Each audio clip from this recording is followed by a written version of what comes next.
Hey everyone, welcome back to Crypto's News. It's me, Omar Bam, aka Crypto, here to give you your update on what are the main important topics in crypto today to make sure you stay on top of the crypto street. Remember to hit the like button if you enjoy these videos, subscribe if you're new here, try to give you guys daily updates throughout the week as much as possible to make sure you know what's up. Been doing this going way back since 2016 and I'm happy to do it into the future, sharing any insights I can along the way. So when I woke up today, I saw the absolute panic that was in the crypto street. Everyone on social media early on in the morning where I'm at here in Central Time, United States, was in a bit of a panic. Ethereum was dropping below $3,000. Bitcoin was hovering around $90,000, and it looked like the pain was looking ready to continue after a weak Asian trading market. But things have picked up then, so we're going to be covering that as well as some of the most important news. So let's go ahead and get started here. So here we are on CoinGecko.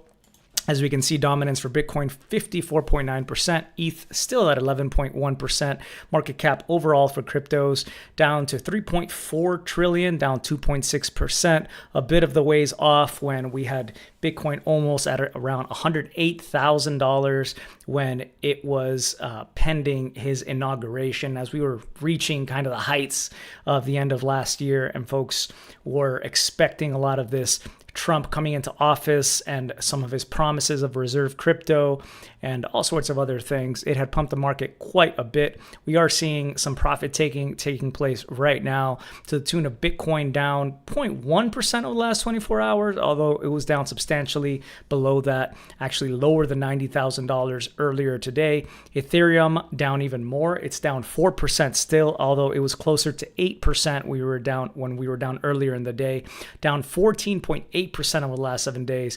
It's been a lot of talk about, should I sell my ETH for Bitcoin? Yeah, something that comes up almost every market cycle, depending what stage of it we're at. But certainly Ethereum has not been as strong a performer as some have been expecting. So it's not too much of a surprise that we're seeing that kind of sentiment come through. You can see the liquidations have been quite huge today. They're actually some of the highest while I've been covering the news recently over the last 24 hours. Almost $820 million in liquidations on these leveraged longs and shorts. Longs beating out here. $592.8 million worth of liquidations, and the shorts down to $227.14 million. So a lot of pain for the traders here. The Crypto Fear and Greed Index, not too bad compared to where it probably felt like earlier. Although the next update is going to be in about 8 minutes. I do expect this number will actually come down. Well, right now we're sitting at a 61, still in greed territory here overall for cryptos at alternative.me. Yesterday we were at 62, 61 right now. And in about 8 minutes, maybe I'll come back to this page at the end of the video. Let me move this over to the end and we'll check on later on what this looks like. Then looking at this chart here, this is the 1 hour for Bitcoin. You can see how volatile it's been on this hourly. We went down here all the way with the scam wick candle all the way into around $89,000 for Bitcoin. Pretty massive. Ethereum, you can see much the same. It went down to around $2,900, and folks were really in a panic at that point that the $3,000 support level did not hold. But I think that's more than anything more of a psychological level. And we see those don't really matter when big moves happen in crypto. These are just like almost arbitrary targets because things can really breach these levels a lot quicker than people are surprised than people expect and are often surprised by. I remember like early on, like in 2017, I would look at the order books on Coinbase or any of these exchanges and be like, oh, we're going to be good. We're going to be fine. I would stare at them, look at this huge buy wall, and it would just shatter right through it. And I would be like, what? How did that happen? It's all algorithmic and it's really, really difficult to predict. I think of note here, though, if we zoom out to the 1 week here for ETH, we'll see that we're still in a really healthy uptrend. Really, since the beginning, it's almost been following this line up and to the right. And if anything, it becomes even more vertical over time. So still on track, I think, in the longer term, although ultimately, we could come back down to around $2,800. I totally see that in the picture. Maybe $2,600, depending how far you take these lines. And when we go back to the Bitcoin chart, what I have here is what I've always left here on these charts for you guys to look at are the 50-day moving average, shorter term, and the 200-day moving average. And on this 1 hour chart, we did see this sort of like death cross. Doesn't matter that much on the hourly chart. This is just lower time scales. Doesn't matter in the big picture unless you're a short-term trader. But it could have been something to note if you were trying to sell, right? Because we did hit that. We haven't had a golden cross where this red line crosses over the blue line. So it could portend more short-term selling potentially. Of course, if we zoom out, let's see, let's go up to the 1 week. We are still in the golden territory, so we have not dropped off into real death cross just yet. Just wanted to point that out for you guys. And some of the stuff that I'm hearing around is about Ethereum inflation, how it was supposed to come down after the merge, and inflation is actually higher. It's not really dropping right now looking at these levels, but it's really not that bad. I had to check it out for myself, so I went over to ultrasound.money, and you can see on the 1 hour time frame, if looking at current rates of inflation over a year. If we're looking at that, we're seeing a 0.66% inflation rate over the year. But if we look at Bitcoin, we're seeing 0.830% over the year over the same time frame. If we zoom out, let's go to since the merge, this is quite huge. So since the merge that moved Ethereum from proof of work, mining with computers, to validate in order to get a reward, over to proof of stake, where you just stake your ETH and get a reward, and you put that up as a potential loss if you get slashed or something, or you try to cheat. But ultimately, you lock up ETH here and you get a reward of ETH. When we moved over to that about 2 years, 121 days ago, I remember I was in Vegas making videos with you guys. It feels like ages ago, way long ago. That was just after COVID. Anyway, we would see that actually we're down 0.011%. So we're actually at negative inflation since the merge, the amount of inflation that has been created overall for ETH, whereas Bitcoin has increased 1.445% over that time per year. So to me, really looking at all this, and you can look over different time frames, you can click around yourself at ultrasound.money.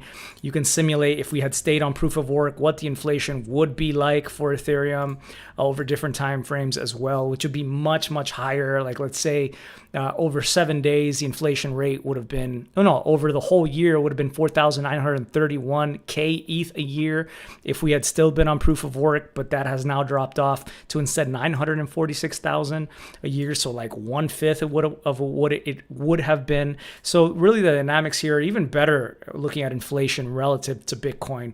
So that, of course, just lets me dismiss some of this talk about inflation not being good. I think it's just a matter of the market trying to rebalance itself. It's a matter of Bitcoin being still shown as the golden boy. It's the number one thing to be in. People getting wiped out of altcoins and really having to discover Bitcoin first. And I think it's the same even in the Ethereum community, where you have new money, of course, that doesn't understand what they're getting into or what they're investing in. And yeah, Bitcoin is definitely the safest bet to start off with, as I always mention. I also like this comment here from SKU that I found on the Ethereum Reddit. It said, towards the end of last year, almost everyone seemed to be working on the assumption that pump in the first half of January, anticipation for pro-crypto Trump presidency, and then dump after inauguration as expectation meets reality of not a lot actually happening, or sell the news. I think because that idea became so embedded into many people's minds, a lot of people's strategies had them selling in early January during what they assumed would be a pump season, taking those profits now before everybody else tries to. As markets often do, we are seeing the opposite to what was expected, as everyone tries to front run the expected post-inauguration sell-off and is taking profits now before it's too late, causing the current sell-side pressure. Since we are selling off now, I'd expect that means there's a chance this is the widely expected sell-off, and it just came early. In that case, sellers could actually be exhausting themselves already, and we may see the bottom out and turn around faster than expected to. Sentiment already seems very bad, which is incredible given BTC still over $90,000 and ETH still above 3K level. As you saw, it did manage to get above 3K, even though it dropped below that for the day. So it's down only about 5% or 4% was it on the day, where it had been about 8% earlier, like I mentioned. If you're just joining us right now, welcome guys. Sentiment already seems bad, which is incredible given BTC still over $90,000 and ETH still above 3K, a level that it still hasn't historically spent much time above. The longest time Ethereum spent over 3K USD was 15 weeks. In this current run, we are on week 11. Back to $3,000. How you missed you.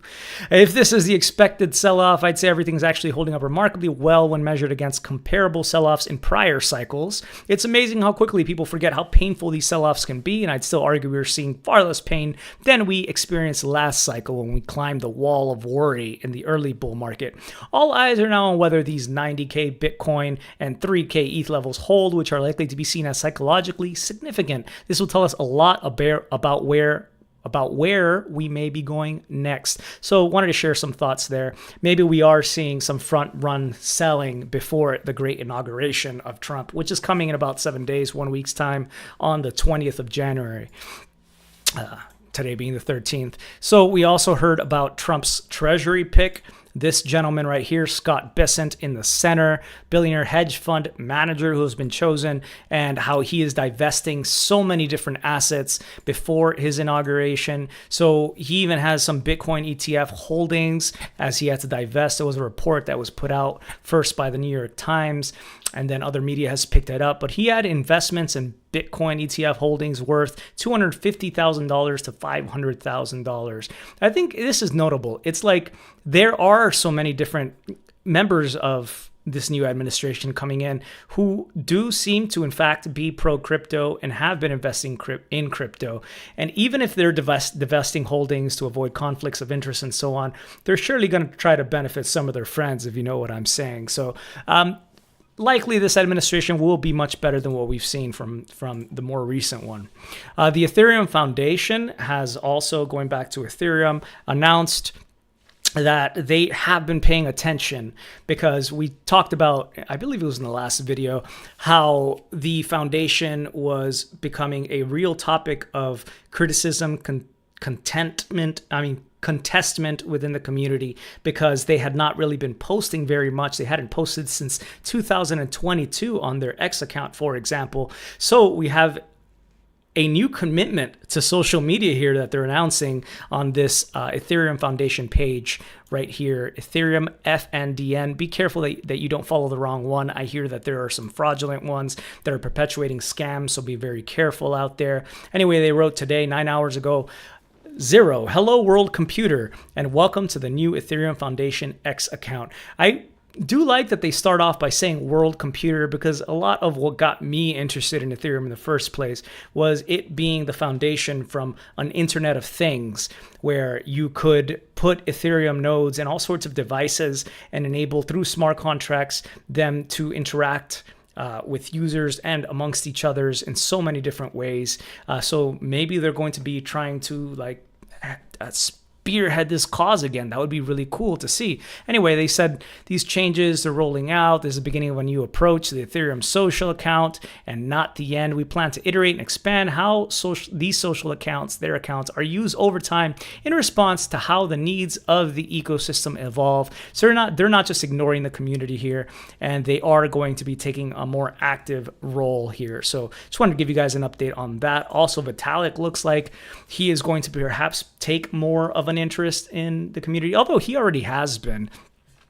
He is going to try to make different projects more visible, for example, that benefit the Ethereum ecosystem. He said, I agree it's important to highlight projects that are doing great and important work, and I feel like my posts have already done that. What do you think I should do to improve on this? Make the mentions more visible, for example, tweets, talk more about some categories of projects that I've been missing, something else. So he really is asking the community what they want to see more from him as far as engagement with the ecosystem and showcasing certain projects. So yeah, I mean, this could really change things, I suppose, and doesn't necessarily take away any of the decentralized nature of it at all. I mean, I'm sure there are plenty out there that still think Vitalik is the leader and the number one voice in Ethereum, so that wouldn't be changing anything. But it is nice to see the Ethereum Foundation is going to be taking more of a role here, despite any sort of criticisms against that had been voiced within the community. For example, them being the target of enforcement actions and regulations and so on. Perhaps these new regulatory administrations will not be as heavy-handed, especially towards something as decentralized as Ethereum. Anyway, MicroStrategy has continued to buy more Bitcoin. They now own 2.142% of all the Bitcoin that is out there. They have added 2,530 Bitcoin for a total of $243 million to their treasury, to their holdings, bringing their holdings to $450,000 Bitcoin, to 450,000 Bitcoin in their possession. There was a presentation during this announcement that took place in Orlando at some event, and Saylor told the executives to invest in Bitcoin instead of bonds, which he labeled as toxic. There's really not much more information in this article, so we'll just leave it at that. And that was on CoinDesk here. Let's see, BlackRock. So BlackRock is going to be launching, I guess you could say, a version of their Bitcoin ETF in Canada. It's going to be the IBIT. So that's what the ticker symbol here is in the United States. But this one's going to be ibit.u, the iShares ETF, which is now going to be trading on CBOE Canada. Any sorts of investments that are going to be going into that will pretty much be held. Any substantial amount, any amount you look at is going to be held really by BlackRock and IBIT, they've announced. And they've said the launch of the iShares Bitcoin ETF in Canada underscores BlackRock's commitment to innovation and providing clients access to an expanding world of investments. The iShares Fund provides Canadian investors with a convenient and cost-effective way to gain exposure to Bitcoin and helps remove the operational and custody complexities of holding Bitcoin directly. I think that is important. I think that's really the best thing for a lot of folks, older folks, folks who are not really super privy when it comes to security, when it comes to managing their own wallets, when it comes to maybe even putting it in their will and passing on Bitcoin. Oftentimes having these kinds of products instead of actually having physical Bitcoin could benefit them a lot. So I think giving them the ability to do that is a good thing. So I do kind of root for that cause. Although I didn't take note of how much Bitcoin BlackRock has today. They're up there with MicroStrategy, taking quite a share of the total Bitcoin. I got to look at that number again soon. Anyway, there are a lot of other Bitcoin ETFs, so it's not like this is the first Bitcoin ETF that's in Canada. You can see here on this NASDAQ article that was updated for 2024. There's a Purpose Bitcoin ETF. It's been around since 2021. It's the world's first physically settled Bitcoin ETF. I believe we did cover this in the show back then. It's backed by Bitcoin in cold storage. I like that kind of thing, and they are quite huge. They have the Purpose Bitcoin ETF is backed by 25,610.96 Bitcoins and a really nice low expense ratio of 1%, which is pretty good. But there are a bunch of different options here besides this new IBIT-U ETF in Canada. What else here? Oh yeah, so we have had huge inflows into these ETFs. BlackRock's is the most popular, so maybe that will make people want to open up their wallets to BlackRock more in Canada when it comes to getting into Bitcoin through an ETF over there. Their fund, BlackRock, since launching in January 2024, according to Cointelegraph here, has clocked in more than $37 billion in net inflows. Quite massive. U.S. Bitcoin ETFs overall saw aggregate $35 billion in net inflows for the year. There were, and if you take that by the day, that's $144 million a day in net inflows. So you might say, well, that's kind of weird. How come BlackRock had $37 billion in inflow, but aggregate Bitcoin ETFs had $35 billion? Those numbers don't really add up. And that's because this figure, as it mentions here, factors in more than $20 billion in net outflows from Grayscale Bitcoin Trust, GBTC, which was really the only option early on, which was launched back in 2013 by the Grayscale Bitcoin Trust. And it had a huge management fee, significantly higher, which is why you've seen these big outflows. Just wanted to remark on that. Also, a article that is doing the rounds right now, pretty important, has to do with the SEC and their case against Coinbase. So I'm not talking about the one where the SEC more recently said that Coinbase was operating an unlicensed security trading exchange. No, none of that. This was more in line with Coinbase trying to say that the SEC did not give clear rules in regards to what was a security or not. So there was this U.S. Court of Appeals for the Third Circuit, and there was a panel of 3 judges that have now issued their result of this case, of the civil case against the SEC from Coinbase. And they basically sided with Coinbase here in a win for Coinbase and saying that the SEC was not giving clear rules at all, and they should have been, right? The Coinbase appeal was that they wanted rules to govern the regulation of securities that are offered and traded via digitally native methods, including potential rules to identify which digital assets are securities. Makes sense, right? If you're going to say that's illegal, then say why, like what is illegal about it specifically, which the SEC has declined to do. And so we had this Judge Thomas Ambrio who said that the SEC's order denying Coinbase's request for these clear rules was conclusory and insufficiently reasoned and thus arbitrary and capricious. What does arbitrary mean? That basically SEC was what they did was based on random choice or personal whim, Gary Gensler, rather than any reason or system. Certainly there doesn't appear to be any clear system, and it was capricious. It was given to sudden and unaccountable changes of mood or behavior. We properly remand to the SEC, said the judge, Stefanos Bibas, in a concurrence, that it should not give yet another poor explanation in an already long line of them. Yeah, definitely a long line of poor explanations from the SEC. And I wouldn't even call them explanations. New inventions create new fraud risks, he went on, and the agency needs to guard against them. But sporadically enforcing ill-fitting rules against crypto companies that are trying to follow the law goes way beyond fighting fraud. It targets a whole industry and risks de facto banning it. On remand, the SEC must grapple with that problem. They did stop short of making the SEC actually create these rules, but they demand that the SEC give an explanation of for why they didn't give these rules and so on. It would be nice if they actually had the SEC force them to actually write these rules, but I guess that could be coming up down the line. So you can check out all this for yourselves. It's pretty much being covered on all of the crypto native news. And yeah, as we begin to get to the end, there's not a crazy amount of news. Again, a lot of it is just this kind of fear gripping the market.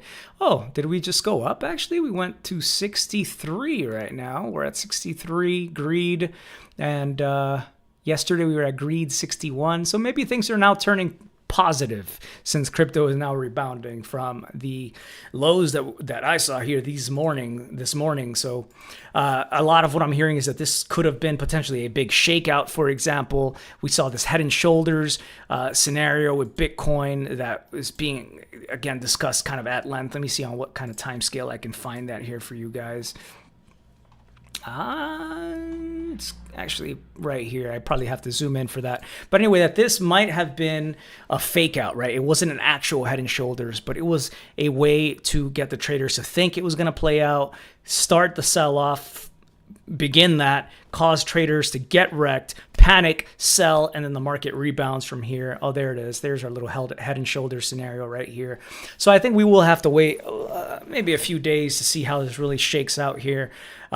For the next level that is being targeted for the most part by traders to the downside is $88,000 for Bitcoin as support. And if we break that down to $74,000 for Bitcoin, and on the upside, we could be seeing $108,000 if we do breach beyond these levels back up to really pretty much the highs that we saw towards the end of last year. Anyway, that's the show that I got for you guys. I hope you enjoyed this update. Remember to hit that like button if you do enjoy these updates. I thank you guys so much for tuning in. Whoa, yo, big hubs, JT. Really nice to see you here if you're on here. And what's up, Validator, ETH, Mr. Orange? Thank you for making out. And also Quentin, haven't seen you here in the live stream, man. I'm glad you did get to catch us.